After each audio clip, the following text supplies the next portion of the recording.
You are listening to the Scars and Guitars podcast. My name is Andrew Mackay-Smith, and I hope wherever you are in the world and whatever you're doing pretty bloody well.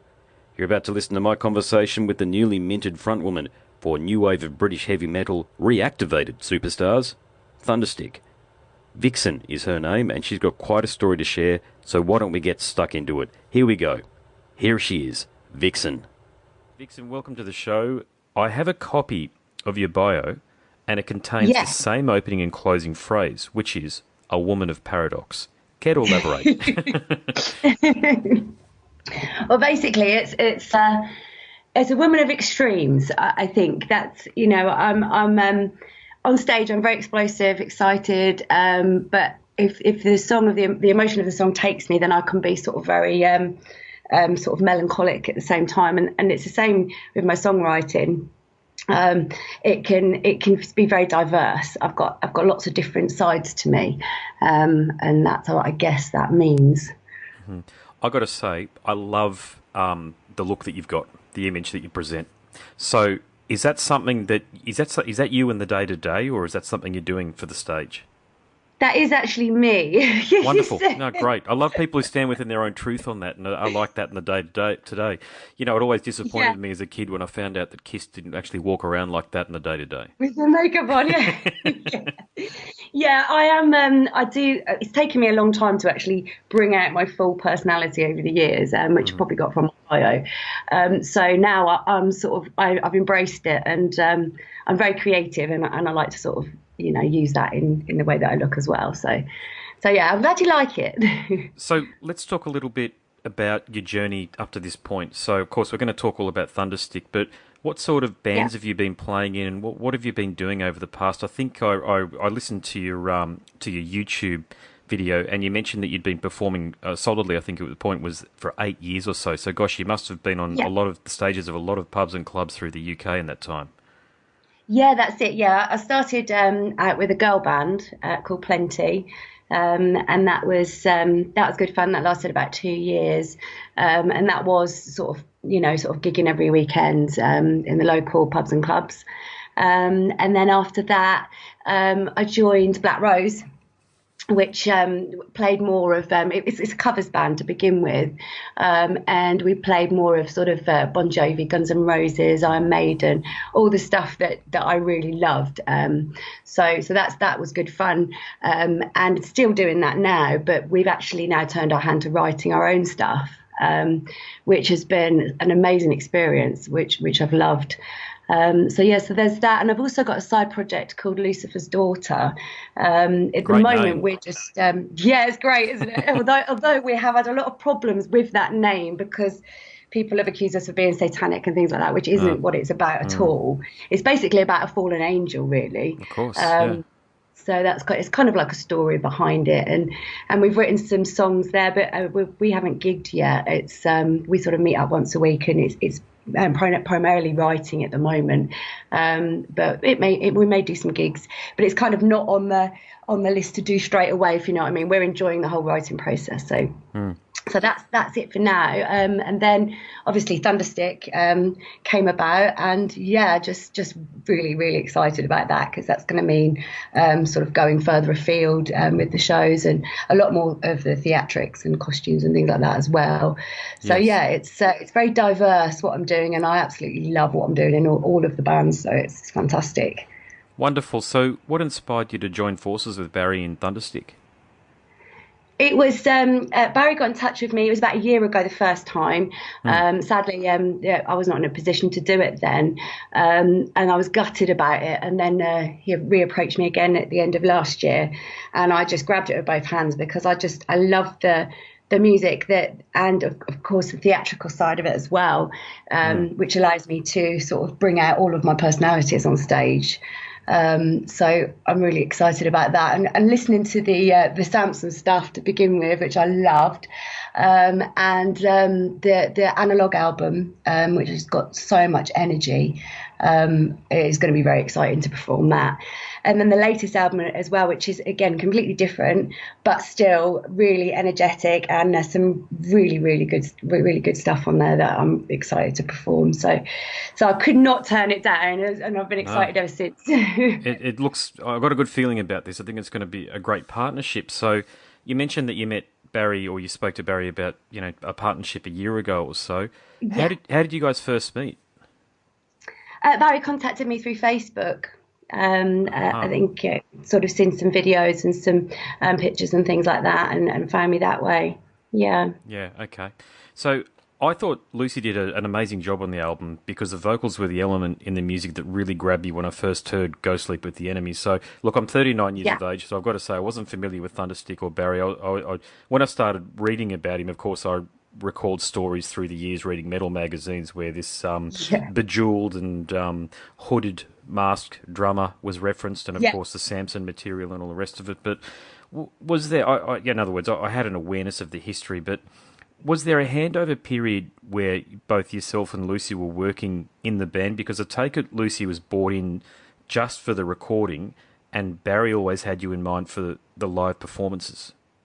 Yeah, I'm not sure that he always had me in mind. I know I was offered it, but I think, I don't really know the full history with Lucy, but I just know that the understanding I've got is that it was sort of a session musician. Yeah, that's what I thought, yeah.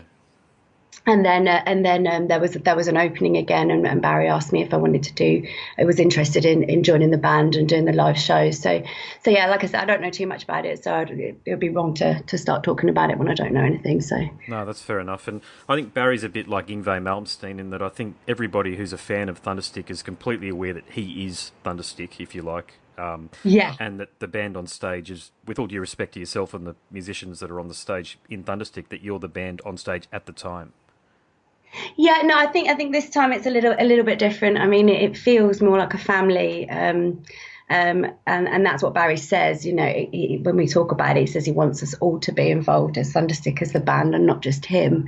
Okay, right. So we're kind of we are working together, and we're looking at sort of writing some new material as well. And he wants us all to be involved in that process, because in the past it was Barry that wrote all of the songs on in the Thunderstick analog and with the latest album as well. But this time he says he wants it to be more of a sort of band project, so, okay, cool. So that's really great too. So the albums Feel Like Rock and Roll, which I think was released in 1983, and Beauty and the Beast from 1984, they're very early material. Do you guys anticipate there's going to be some fans from that era that are going to be looking out for some tunes there, or when you do the live performances, is it going to be mainly focusing on the excellent new album? I think it's a mixture of all three. It is going to be a mixture of Samson, the songs from the analog album, which was the ones you mentioned. There's been an album released in 2011, which is a culmination of the Thunderstick songs that were performed back in the 80s, and then some off the new album. So it's kind of it's giving you a whole picture really of Thunderstick, and of course Barry's earlier days with Samson too. So we're sort of giving a whole chunk of history, if you know what I mean, from past, present, and in the middle. So it's all very exciting, yeah. Yeah, I can imagine. And I had a really good chat to Barry last year, actually, for a podcast episode in the radio show. And look, we spoke about a heap of things, but some of the things we focused on were that I can certainly attest to, given I'm also a working musician, that it's bloody hard work. So what challenges do you guys anticipate as you look at promoting the album?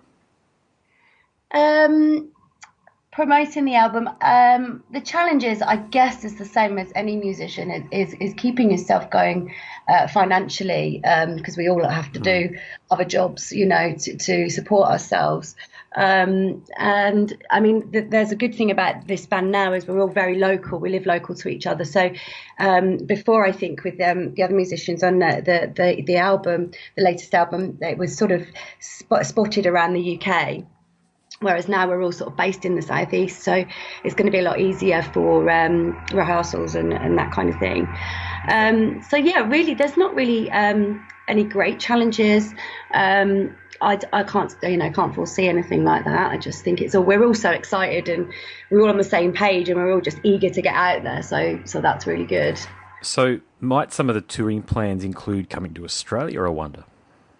I think, we're not ruling anything out, and we're just sort of excited to be together and do any shows that are offered within our capabilities, So yeah, I would personally love to come to Australia. I've never been to Australia, so that would be great. Yeah, wonderful. Yeah. Whereabouts are you from in the UK, if you don't mind sharing? You from I think I read your bio, of course, so you talked about a small town or a village, but is that something you can share? And what were your experiences like growing up as a fan of metal and rock? Yeah, so basically, I live in Kent now, in the south of England, but I'm originally from Ludlow in Shropshire. It's right on the Welsh border, and it is a sort of quite an isolated town in the hills. Lots of farming communities and that kind of thing. So I was kind of cut off from mainstream metal and rock. I mean, my mum was into soul and Motown, which I couldn't connect with as a child. Yeah. But I love music. I mean, my first album was Kate Bush, and I loved that. So it was kind of difficult to get into. And I think I was about 11 or 12 when I first heard metal, which was by accident. I found a cassette in my dad's work van that had been left by one of his employees, and it was like a mixture of British heavy metal. And I just remember listening to it and thinking, this is amazing. This music feels like it should be illegal or something, Yeah, so I used to listen to this. Yeah, and I just didn't have any access. There was no access or anything where I was from. I mean, we had Woolworths, which I don't know if you're familiar with, but that was a shop. Yeah, where you could buy music, but it was just music that was in the charts. So it was very, very difficult to get hold of. So it took me to sort of get well into my teens before I could actually access the music that I loved.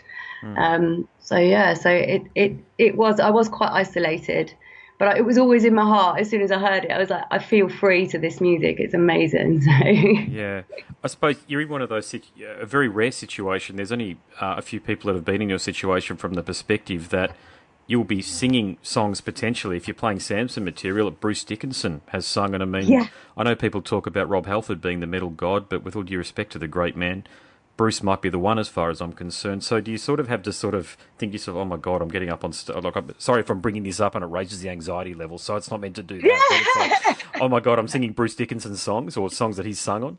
Yes, it's a big bar to be set, isn't it? But I embrace. I love a good challenge, and I embrace that. I'm having some vocal training with an opera singer at the moment, which I have been for the last few months. So I'm hoping to do those vocals justice. And in practice, it's getting there, and really excited to put sort of a female twist on it as well. It's going to be good. So have you had fans? Since it was announced that you were joining Thunderstick as the vocalist, have you had fans reach out to you and say, this is great, tell me about yourself, that sort of thing? Yeah, quite a lot, because I've got a page on Facebook, a Viixen page. I don't know if you're familiar with that. And yes, the response to that, got it. Yeah. Brilliant. Yeah. The response has been really great. Lots of positive comments and personal messages, lots of support, which it's been fantastic. And the media coverage has been really good as well. So I can't complain. It's been great. Yeah, wonderful. Chris Martin. Now, I had a good chat to him not that long ago as well, and I know Darren also looks after his PR and press, but is there a potential for you guys to form a partnership and, say, bring a bit of a show on the road and tour around the UK and potentially abroad? Oh, I think so. I mean, like I said earlier, we would love to do a tour.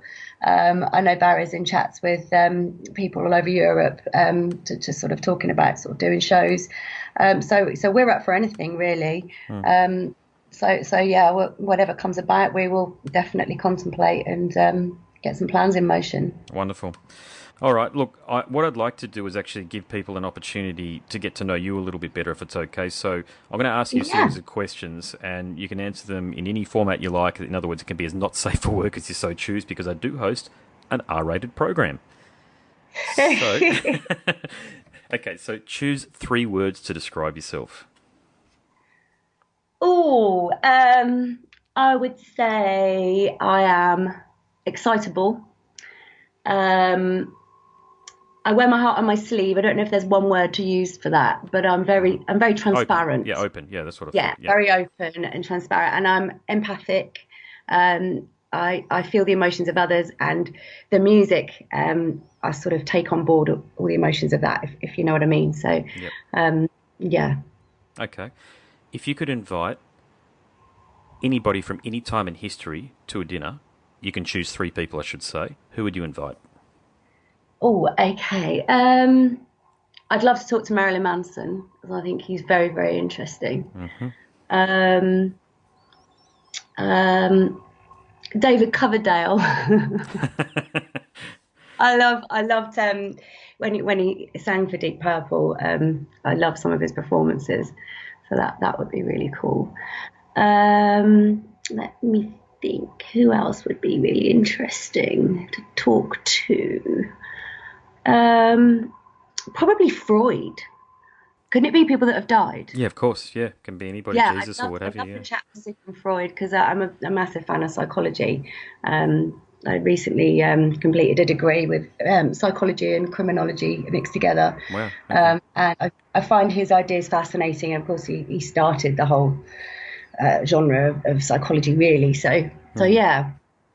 Okay. Great responses, and here's a good one actually. This stumps some people, but here we go. Yeah. If you could go back to when you were 18 and give yourself some advice, what do you think you'd say? Be yourself. Um, Never change for anybody because I spent a lot of my years changing myself to suit the situation I was in rather than being my real self, which I am now. But for me, it's taken too long. So Yeah, that great. would what I would say. Yeah. What I liked about that response is it was very quick. I mean, Yeah. it's such great advice because, I mean, I have no idea I mean, I get the statistics of the countries people are in who listen to my podcast series, and they're all over the world, right? But I don't know their age.